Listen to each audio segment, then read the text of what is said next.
Hi, Lisa Broyles. This is part 3 of Mold Matters. So we've talked about a few of the different toxic molds that produce the mycotoxins, but I want to dive into a few others at this point. So we've talked about Stachybotrys, Penicillium, and Aspergillus, but I want to talk about something called chaetomium.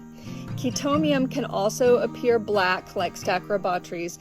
It is often found on wallpaper, in carpet, even furniture that has cotton in it can have the chaetomium mold in it. It is a larger, heavier spore than the other molds, so typically chaetomium is missed if you're sampling high up or in dust that's hanging in the air. Chaetomium is typically going to be found in the dust in the floor, the carpets, okay? So the interesting thing about chaetomium is it's been linked to skin and nail infections. So people that get those thickened yellow toenails, a lot of these molds can cause that, but the chaetomium is one of them. Non-healing ulcers. It's also been linked to autoimmune diseases such as the development of multiple sclerosis and lupus.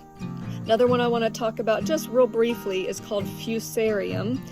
It has been linked also to nail infections, allergic lung infections. All of these molds can cause what we call a hypersensitivity pneumonitis, meaning that they can cause allergic asthma type symptoms, and people are going to have them worse in the moldy home, as it's certainly a trigger, but it will cause them to have a chronic cough, chronic sinus congestion, headache, just feel bad and tired all the time.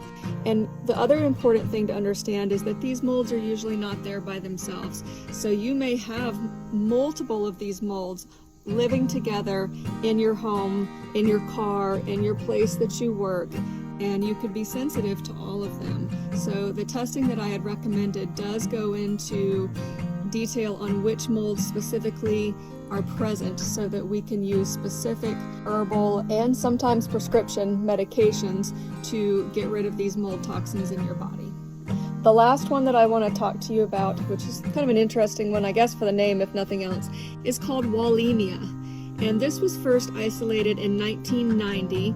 The scientists discovered walleminol A, which is the main toxin, but it was found in non-healing ulcers in people who had completely competent immune systems.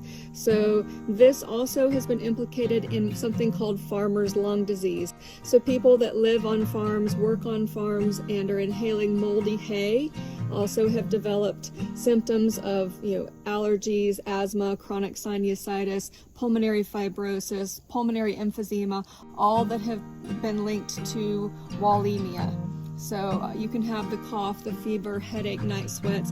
All of those symptoms can accompany all of these molds, but some of them are more specific for those symptoms than others. So the wallemia, it's often found in conditions that are even less damp than others. So you might find wallemia where you don't find any other mold because it can live in drier conditions than all the other mold species. So think of wallemia if you have drywall or wallpaper. Paper products tend to be classic for wallemia. Thank you.